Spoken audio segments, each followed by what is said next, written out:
Black American poetry has saved my life many times. Don't the moon look lonesome? You see it shining through the trees. And don't your house look lonesome when your baby pack up to leave?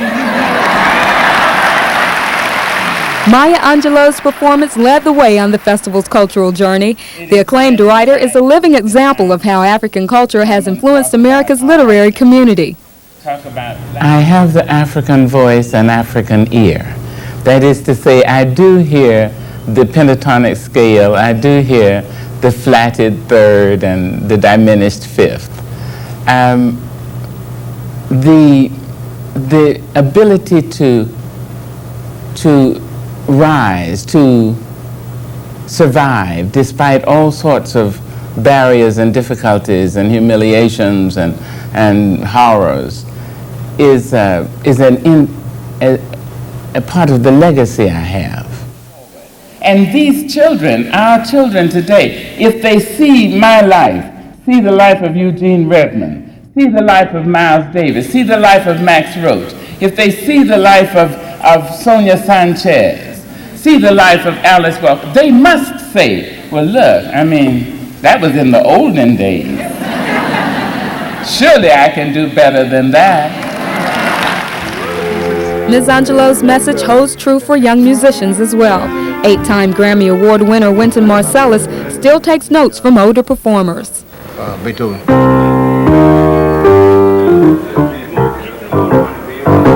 Got a lot of jazz in it, you know. Marsalis played among living legends as the Lincoln Center Jazz Orchestra warmed up for its tribute to Duke Ellington. And as we make this music available to the public and to the musicians, it lets us know just how great the American achievement has been in music, and it helps us to raise generations of musicians and listeners who know what the very finest in American arts are. There's nobody in the world like Duke Ellington. His achievement in music is similar to Picasso's achievement in art. There were no Picassos at the festival's artist market, but there was no shortage of original works. About 100 installations portraying images of African and African-American culture made the event one of the festival's biggest draws. Moving pictures brought images of black culture to theatergoers. The festival's Black Cinematheque included Daughters of the Dust, a movie directed by Atlantan Julie Dash. The movie depicts the life of the Gullah people of the Georgia and South Carolina coastal region.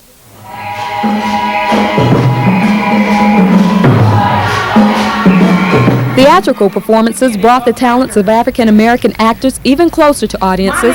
South African playwright Duma Ndlovu's Sheila's Day was among 9 stage performances during the festival. The powerful drama parallels the lives of South African maids and American women.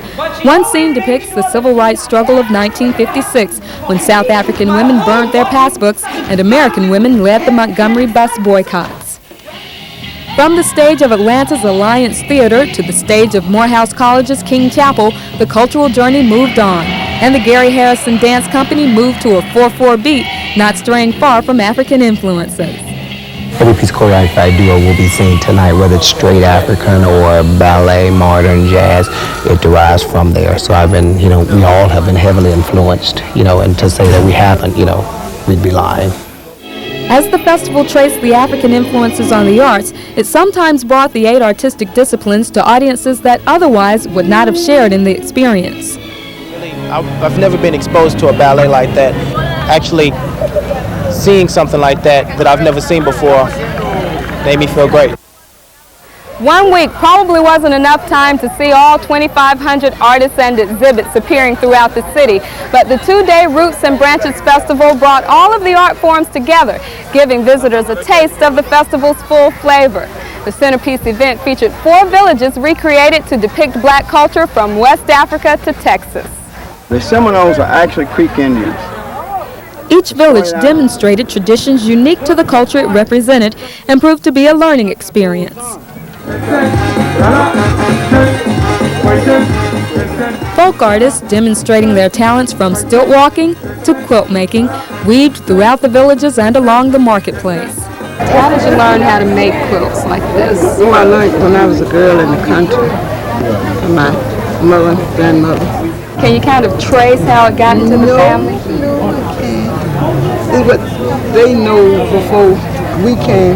They learned what they know. They learned it to us, and they didn't know like the people that know now because they didn't have no education, and so they just did what come natural.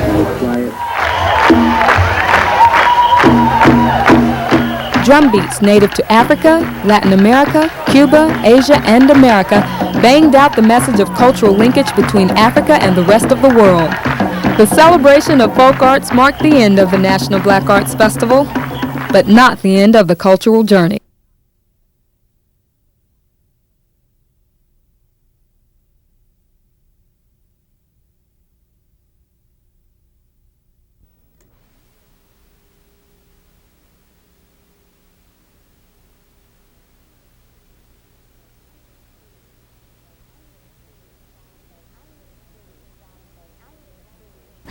I used to fish in the river and ride a boat in the river, ski in the river, but right at first after the water, you know, and after you saw what it did, you kind of, like it's something or somebody there and you're mad at it. You know, you really, and I have no desire to get back in the river, none. I never believed the water was coming here. I didn't want to move out. It'd never been here before. So against the wishes of my family, I moved out. And then on Saturday, when I happened to come through this area to hunt some boxes for my mother's stuff, it was across the road and I knew it was coming. And I lost it. I mean, I just boo-hooed as hard as I could.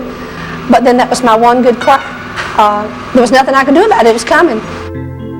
The amount of damage done here was total as far as the inside was concerned. All of the inside walls, cabinets, floors, and part of the joists on the bottom had to be taken out, so that was almost complete damage to the inside of the house. Some of the recollections of Newton, Georgia residents who are trying to recover from the floods that seemed to swallow their town.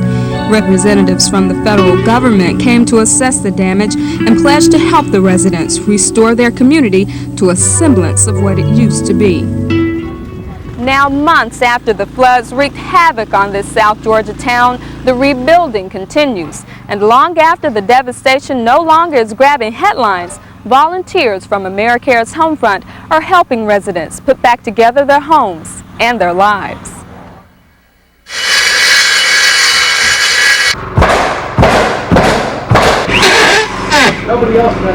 Steve Kirshner is one of the group's professional volunteers. He led the AmeriCares Homefront effort to restore 5 houses, the first of 15 that they hope to help rebuild. These folks have been displaced out of their homes. Many are living in FEMA trailers, which are not really up to par with what they had before the flood. And it's hard to have been displaced out of your home. Your whole life is in boxes. You don't know where things are. So as we come down here in our volunteer effort to help these folks get their houses back together, we know that it'll help them to get their lives back together and hopefully make a significant contribution towards doing that. Gail White is glad to be on the road back to recovery. While it will make remembering the storm she's lived through much easier, she'll never be able to forget the floods, the worst Newton has seen in about 100 years. Well, the water got higher, for one thing, and then it was contaminated water. That's what really, really affected so many and so much and did so much damage, was the contaminated water that came from up the river. You know, it killed everything, bushes, everything. You can see the water line, because everything before, you know, everything died anyway. But back in the summer when everything was green, you could see exactly how far the water came. It was like dead at the bottom and green at the top. It just, everything it touched died, you know. The town's greenery wasn't all that died in Newton after the floods. The water shut down City Hall and downtown shops. The streets are still as deserted as a ghost town. The displacement of its residents marked the beginning of AmeriCare's desire to help make a difference here.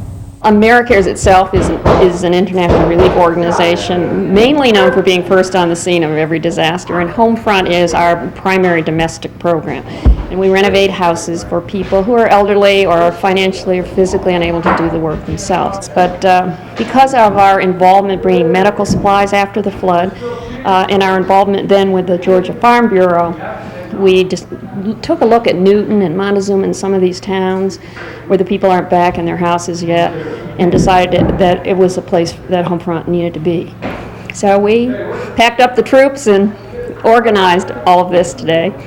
Many of the residents did not qualify for help from the federal government, so they were happy to see these volunteer troops coming in, armed with power tools and ready to work.